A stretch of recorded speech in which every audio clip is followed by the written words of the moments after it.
I'd like to tell you about the strangest secret in the world.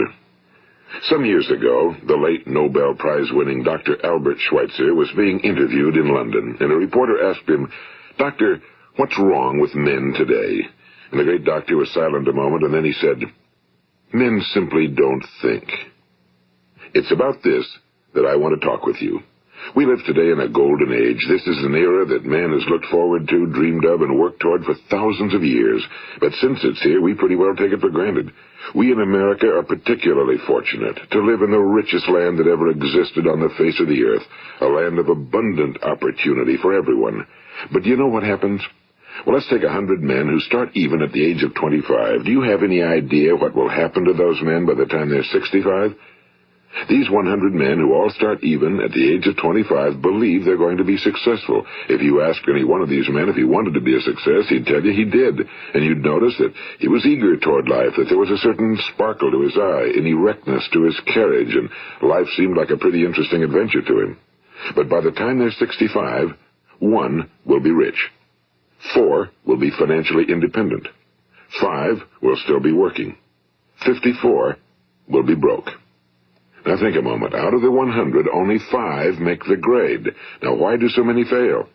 What has happened to the sparkle that was there when they were 25? What's become of the dreams, the hopes, the plans? And why is there such a large disparity between what these men intended to do and what they actually accomplished? When we say about 5% achieve success, we have to define success. And here's the best definition I've ever been able to find. Success is the progressive realization of a worthy ideal. If a man is working toward a predetermined goal and knows where he's going, that man is a success. If he's not doing that, he's a failure. Success is the progressive realization of a worthy ideal. Rollo May, the distinguished psychiatrist, wrote a wonderful book called Man's Search for Himself. And in this book he says, the opposite of courage in our society is not cowardice. It is conformity. And there you have the trouble today. It's conformity, people acting like everyone else without knowing why, without knowing where they're going. Now think of it. In America right now, there are over 18 million people 65 years of age and older. And most of them are broke. They're dependent on someone else for life's necessities. Now, we learn to read by the time we're 7. We learn to make a living by the time we're 25. Usually by that time, we're not only making a living, we're supporting a family. And yet by the time we're 65, we haven't learned how to become financially independent in the richest land that has ever been known. Why? We conform. And the trouble is that we're acting like the wrong percentage group, the 95 who don't succeed. Now, why do these people conform? Well, they really don't know. These people believe that their lives are shaped by circumstances, by things that happen to them, by exterior forces. They're outer-directed people. A survey was made one time that covered a lot of men, working men, and these men were asked, "Why do you work? Why do you get up in the morning?" 19 out of 20 had no idea. If you ask them, they'll say, well, everyone goes to work in the morning, and that's the reason they do it, because everyone else is doing it. Now let's get back to our definition of success. Who succeeds? The only person who succeeds is the person who is progressively realizing a worthy ideal. He's the person who says, I'm going to become this, and then begins to work toward that goal. I'll tell you who the successful people are. A success is the school teacher who's teaching school because that's what he or she wants to do. The success is the woman who's a wife and mother because she wanted to become a wife and mother and is doing a good job of it. The success is the man who runs the corner gas station because that was his dream. That's what he wanted to do. The success is the successful salesman who wants to become a top-notch salesman and grow and build with his organization. A success is anyone who is doing deliberately a predetermined job because that's what he decided to do deliberately. But only 1 out of 20 does that. That's why today there isn't really any competition unless we make it for ourselves. Instead of competing, all we have to do is create. You know, for 20 years, I looked for the key which would determine what would happen to a human being. Was there a key I wanted to know which would make the future a promise that we could foretell to a large extent? Was there a key that would guarantee a person's becoming successful if he only knew about it and knew how to use it? Well, there is such a key, and I've found it. Have you ever wondered why so many men work so hard and honestly without ever achieving anything in particular, and others don't seem to work hard and yet seem to get everything? They seem to have the magic touch. You've heard them say that about someone. Everything he touches turns to gold. And have you ever noticed that a man who becomes successful tends to continue to become successful? And on the other hand, have you noticed how a man who's a failure tends to continue to fail? Well, it's because of goals. Some of us have goals, some don't. People with goals succeed because they know where they're going. It's that simple. Think of a ship leaving a harbor, and think of it with the complete voyage mapped out and planned. The captain and crew know exactly where it's going and how long it'll take. It has a definite goal. Now, 9,999 times out of 10,000, it will get to where it started out to get. Now let's take another ship, just like the first, only let's not put a crew on it or a captain at the helm. Let's give it no aiming point, no goal, no destination. We just start the engines and let it go. I think you'll agree with me that if it gets out of the harbor at all, it will either sink or wind up on some deserted beach, a derelict. It can't go anyplace because it has no destination and no guidance, and it's the same with a human being. Take the salesman, for example. There's no other person in the world today with the future of a good salesman. Selling is the world's highest paid profession, if we're good at it and if we know where we're going. Every company needs top-notch salesmen, and they reward those men. The sky's the limit for them. But how many can you find? Someone once said the human race is fixed, not to prevent the strong from winning, but to prevent the weak from losing. The American economy today can be likened to a convoy in time of war. The entire economy is slowed down to protect its weakest link, just as the convoy had to go at the speed that would permit its slowest vessel to remain in formation. That's why it's so easy to make a living today. It takes no particular brains or talent to make a living and support a family today.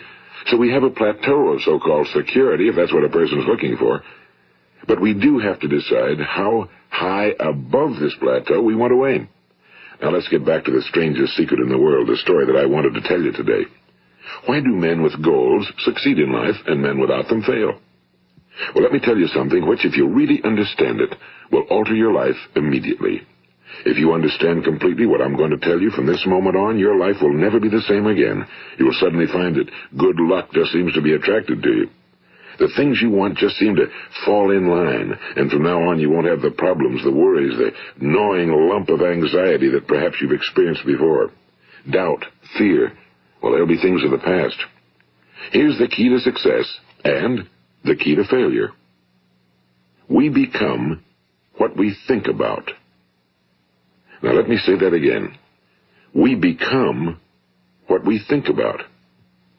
Throughout all history, the great wise men and teachers, philosophers and prophets have disagreed with one another on many different things. It's only on this one point that they are in complete and unanimous agreement. Listen to what Marcus Aurelius, the great Roman emperor, said. A man's life is what his thoughts make of it. Disraeli said this, everything comes if a man will only wait. I've brought myself by long meditation to the conviction that a human being with a settled purpose must accomplish it, and that nothing can resist a will that will stake even existence for its fulfillment. Ralph Waldo Emerson said this, a man is what he thinks about all day long. William James said, the greatest discovery of my generation is that human beings can alter their lives by altering their attitudes of mind. And he also said, we need only in cold blood act as if the thing in question were real, and it will become infallibly real by growing into such a connection with our life that it will become real. It will become so knit with habit and emotion that our interest in it will be those which characterize belief. And he also said, if you only care enough for a result, you will almost certainly attain it. If you wish to be rich, you will be rich. If you wish to be learned, you will be learned. If you wish to be good, you will be good. Only you must then really wish these things and wish them exclusively, and not wish at the same time 100 other incompatible things just as strongly. In the Bible, you read in Mark 9:23, if thou canst believe, all things are possible to him that believeth. My old friend Dr. Norman Vincent Peale put it this way, this is one of the greatest laws in the universe. Fervently do I wish I had discovered it as a very young man. It dawned upon me much later in life, and I found it to be one of the greatest, if not my greatest discovery outside of my relationship to God. The great law, briefly and simply stated, is that if you think in negative terms, you will get negative results. If you think in positive terms, you will achieve positive results. That is the simple fact, he went on to say, which is at the basis of an astonishing law of prosperity and success. In 3 words, believe and succeed. William Shakespeare put it this way: our doubts are traitors and make us lose the good we oft might win by fearing to attempt. George Bernard Shaw said, people are always blaming their circumstances for what they are. I don't believe in circumstances. The people who get on in this world are the people who get up and look for the circumstances they want, and if they can't find them, make them. Well, it's pretty apparent, isn't it? And every person who discovered this for a while believed that he was the first one to work it out. We become what we think about. Now, it stands to reason that a person who's thinking about a concrete and worthwhile goal is going to reach it, because that's what he's thinking about, and we become what we think about. Conversely, the man who has no goal, who doesn't know where he's going, and whose thoughts must therefore be thoughts of confusion and anxiety and fear and worry, becomes what he thinks about. His life becomes one of frustration and fear and anxiety and worry. And if he thinks about nothing, he becomes nothing. Now, how does it work? Why do we become what we think about? Well, I'll tell you how it works as far as we know. Now, to do this, I want to tell you about a situation that parallels the human mind. Suppose a farmer has some land, and it's good fertile land. Now, the land gives the farmer a choice. He may plant in that land whatever he chooses. The land doesn't care. It's up to the farmer to make the decision. Now, remember, we're comparing the human mind with the land because the mind, like the land, doesn't care what you plant in it. It will return what you plant, but it doesn't care what you plant. Now, let's say that the farmer has 2 seeds in his hand. One is a seed of corn. The other is nightshade, a deadly poison. He digs 2 little holes in the earth, and he plants both seeds, one corn, the other nightshade. He covers up the holes, waters, and takes care of the land, and what will happen? Invariably, the land will return what's planted. As it's written in the Bible, as ye sow, so shall ye reap. Now remember, the land doesn't care. It'll return poison in just as wonderful abundance as it will corn. So up come the 2 plants, one corn, one poison. Now, the human mind is far more fertile, far more incredible and mysterious than the land, but it works the same way. It doesn't care what we plant. Success, failure. A concrete, worthwhile goal, or confusion. Misunderstanding, fear, anxiety, and so on. But what we plant, it must return to us. You see, the human mind is the last great unexplored continent on Earth. It contains riches beyond our wildest dreams. It will return anything we want to plant. Now, you might say, well, if that's true, why don't people use their minds more? Well, I think they figured out an answer to that one, too. Our mind comes as standard equipment at birth. It's free, and things that are given to us for nothing we place little value on. Things that we pay money for, we value. The paradox is that exactly the reverse is true. Everything that's really worthwhile in life came to us free. Our minds, our souls, our bodies, our hopes, our dreams, our ambitions, our intelligence, our love of family and children and friends and country, all these priceless possessions are free. But the things that cost us money are actually very cheap and can be replaced at any time. A good man can be completely wiped out and make another fortune. He can do that several times. Even if our home burns down, we can rebuild it. But the things we got for nothing, we can never replace. The human mind isn't used because we take it for granted. Familiarity breeds contempt. It can do any kind of job we assign to it, but generally speaking, we use it for little jobs instead of big, important ones. Universities have proved that most of us are operating on about 10% or less of our abilities. So decide now, what is it you want? Plant your goal in your mind. It's the most important decision you'll ever make in your entire life. What is it you want? Do you want to be an outstanding salesman? A better worker at your particular job? Do you want to go places in your company, in your community? Do you want to get rich? All you've got to do is plant that seed in your mind, care for it, work steadily toward your goal, and it will become a reality. It not only will, there's no way that it cannot. You see, that's a law, like the laws of Sir Isaac Newton, the laws of gravity. If you get on top of a building and jump off, you'll always go down. You'll never go up, and it's the same with all the other laws of nature. They always work. They're inflexible. Think about your goal in a relaxed, positive way. Picture yourself in your mind's eye as having already achieved this goal. See yourself doing the things you will be doing when you've reached your goal. Ours has been called the phenobarbital age, the age of ulcers and nervous breakdowns and tranquilizers. At a time when medical research has raised us to a new plateau of good health and longevity, far too many of us worry ourselves into an early grave trying to cope with things in our own little personal ways without learning a few great laws that will take care of everything for us. These things we bring on ourselves through our habitual way of thinking. Every one of us is the sum total of his own thoughts. He is where he is because that's exactly where he really wants to be, whether he'll admit that or not. Each of us must live off the fruit of his thoughts in the future, because what you think today and tomorrow, next month and next year, will mold your life and determine your future. You're guided by your mind. I remember one time I was driving through eastern Arizona, and I saw one of those giant earth-moving machines roaring along the road at about 35 miles an hour with what looked like 30 tons of dirt in it. A tremendous, incredible machine, and there was a little man perched way up on top with the wheel in his hands guiding it. And as I drove along, I was struck by the similarity of that machine to the human mind. Just suppose you're sitting at the controls of such a vast source of energy. Are you going to sit back and fold your arms and let it run itself into a ditch? Or are you going to keep both hands firmly on the wheel and control and direct this power to a specific, worthwhile purpose? It's up to you. You're in the driver's seat. You see, the very law that gives us success is a two-edged sword. We must control our thinking. The same rule that can lead a man to a life of success, wealth, happiness, and all the things he ever dreamed of for himself and his family. That very same law can lead him into the gutter. It's all in how he uses it, for good or for bad. This is the strangest secret in the world. Now, why do I say it's strange, and why do I call it a secret? Actually, it isn't a secret at all. It was first promulgated by some of the earliest wise men, and it appears again and again throughout the Bible, but very few people have learned it, understand it. That's why it's strange, and why for some equally strange reason it virtually remains a secret. I believe that you could go out and walk down the main street of your town and ask one man after another what the secret of success is, and you probably wouldn't run into one man in a month who could tell you.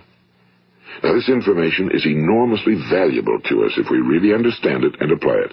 It's valuable to us not only for our own lives, but the lives of those around us, our families, employees, associates, and friends. Life should be an exciting adventure. It should never be a bore. A man should live fully, be alive. He should be glad to get out of bed in the morning. He should be doing a job he likes to do because he does it well. One time I heard Grove Patterson, the great late editor-in-chief of the Toledo Daily Blade, make a speech, and as he concluded his speech, he said something I've never forgotten. He said, "My years in the newspaper business have convinced me of several things. Among them, that people are basically good, and that we came from someplace, and we're going someplace. So we should make our time here an exciting adventure. The architect of the universe didn't build a stairway leading nowhere." And the greatest teacher of all, the carpenter from the plains of Galilee, gave us the secret time and time again. As ye believe, so shall it be done unto you. I've explained the strangest secret in the world and how it works. Now, on this side, I want to explain how you can prove to yourself the enormous returns possible in your own life by putting this secret to a practical test. I want you to make a test that will last 30 days.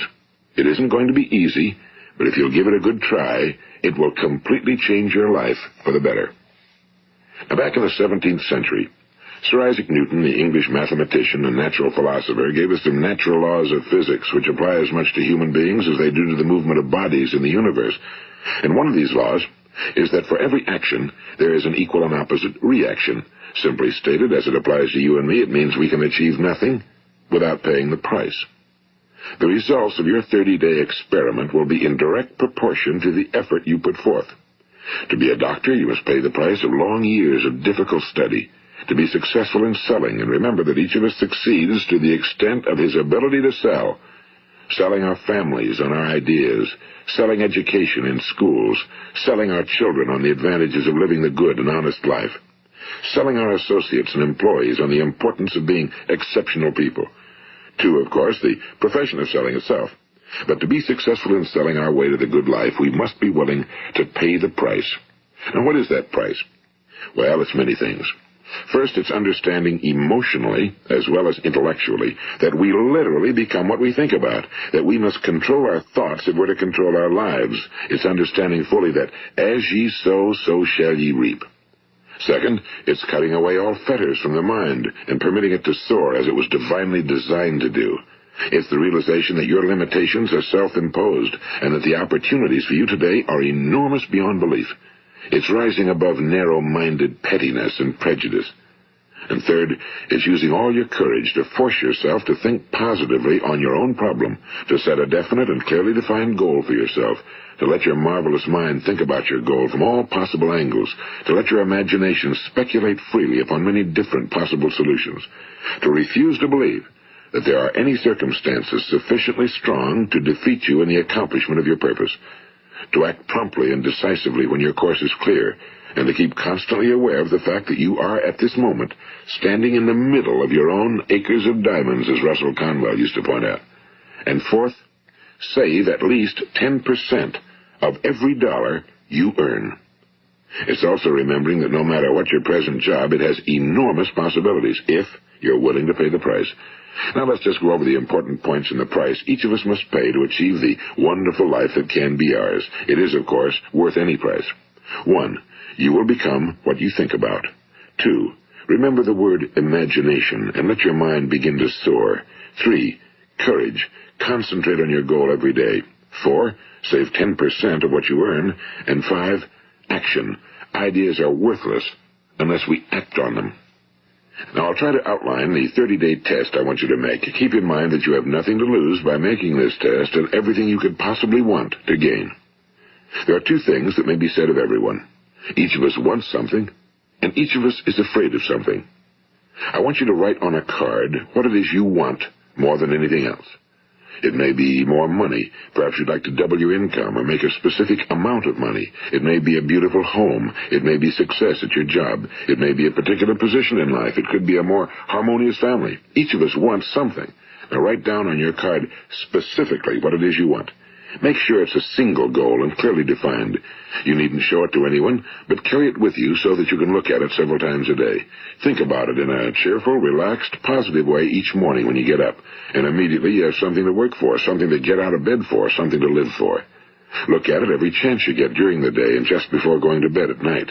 And as you look at it, remember that you must become what you think about, and since you're thinking about your goal, you realize that soon it will be yours. In fact, it's yours really the moment you write it down and begin to think about it. Look at the abundance all around you as you go about your daily business.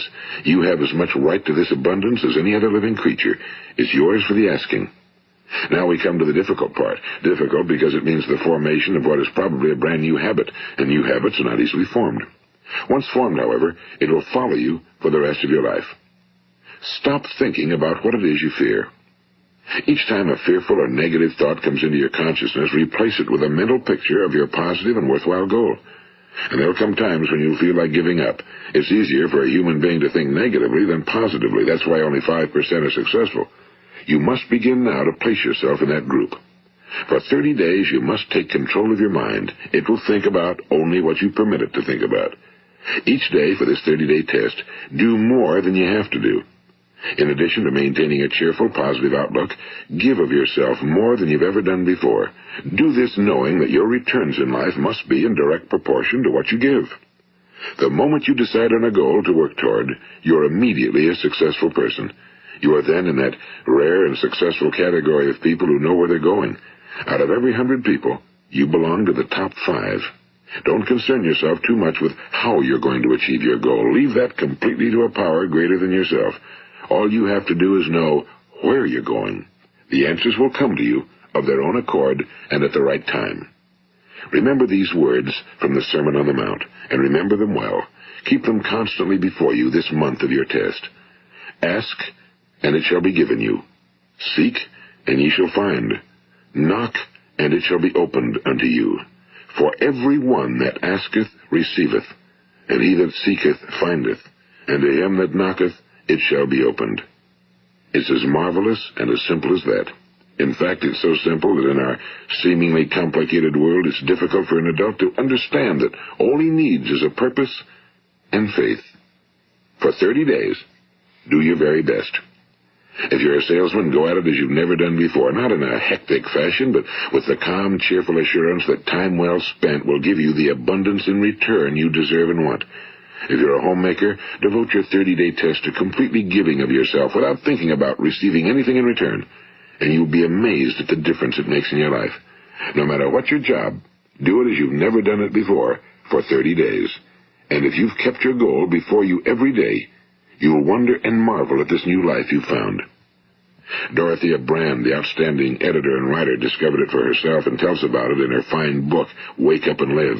Her entire philosophy is reduced to the words, act as though it were impossible to fail. She made her own test with sincerity and faith, and her entire life was changed to one of overwhelming success. Now, you make your test for 30 full days. Don't start your test until you've made up your mind to stick with it. You see, by being persistent, you're demonstrating faith. Persistence is simply another word for faith. If you didn't have faith, you'd never persist. If you should fail during your first 30 days, by that I mean suddenly find yourself overwhelmed by negative thoughts, you've got to start over again from that point and go 30 more days. Gradually, your new habit will form until you find yourself one of that wonderful minority to whom virtually nothing is impossible. And don't forget the card. It's vitally important as you begin this new way of living. On one side of the card, write your goal, whatever it may be. On the other side, write the words we've quoted from the Sermon on the Mount. Ask, and it shall be given you. Seek, and ye shall find. Knock, and it shall be opened unto you. Nothing great was ever accomplished without inspiration. See that during these crucial first 30 days, your own inspiration is kept at a peak. And above all, don't worry. Worry brings fear, and fear is crippling. The only thing that can cause you to worry during your test is trying to do it all yourself. Know that all you have to do is hold your goal before you. Everything else will take care of itself. Remember also to keep calm and cheerful. Don't let petty things annoy you and get you off course. Now, since making this test is difficult, some will say, why should I bother? Well, look at the alternative. No one wants to be a failure. No one really wants to be a mediocre individual. No one wants a life constantly filled with worry and fear and frustration. Therefore, remember that you must reap that which you sow. If you sow negative thoughts, your life will be filled with negative things. If you sow positive thoughts, your life will be cheerful, successful, and positive. Now, gradually, you will have a tendency to forget what you've heard on this recording. Play it often. Keep reminding yourself of what you must do to form this new habit. Gather your whole family around at regular intervals and listen to what's been said here. You know, most men will tell you that they want to make money without understanding the law. The only people who make money work in a mint. The rest of us must earn money. This is what causes those who keep looking for something for nothing or a free ride to fail in life. The only way to earn money is by providing people with services or products which are needed and useful. We exchange our time and our product or service for the other man's money. Therefore, the law is that our financial return will be in direct proportion to our service. Now, success is not the result of making money. Making money is the result of success, and success is in direct proportion to our service. Most people have this law backwards. They believe that you're successful if you earn a lot of money. The truth is that you can only earn money after you're successful. It's like the story of the man who sat in front of the stove and said to it, give me heat, and then I'll add the wood. How many men and women do you know, or do you suppose there are today, who take the same attitude toward life? There are millions. We've got to put the fuel in before we can expect heat. Likewise, we've got to be of service first before we can expect money. Don't concern yourself with the money. Be of service. Build, work, dream, create. Do this, and you'll find there's no limit to the prosperity and abundance that will come to you. Prosperity, you know, is founded upon a law of mutual exchange. Any person who contributes to prosperity must prosper in turn himself.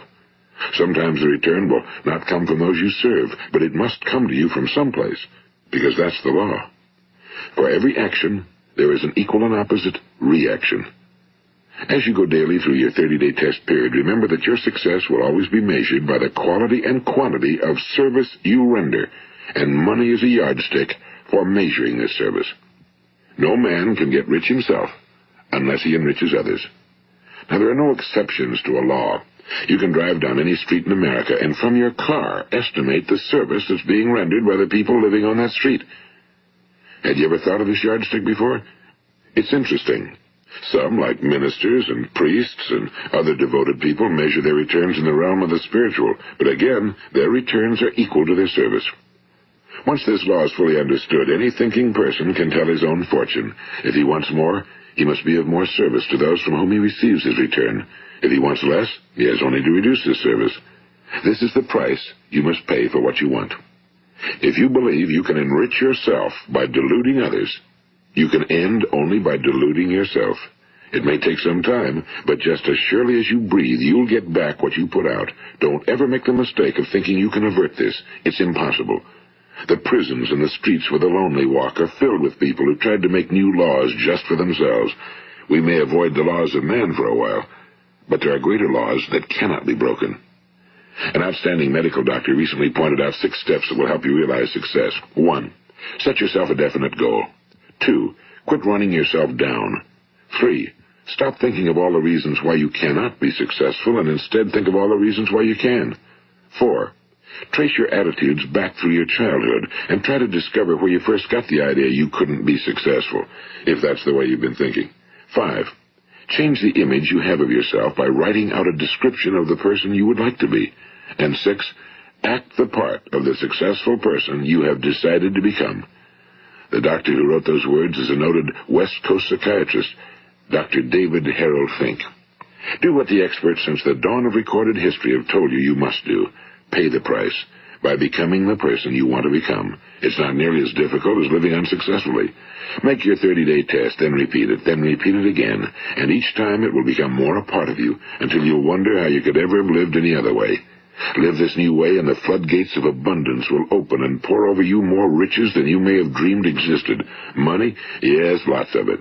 But what's more important, you'll have peace. You'll be in that wonderful minority who lead calm, cheerful, successful lives. Start today.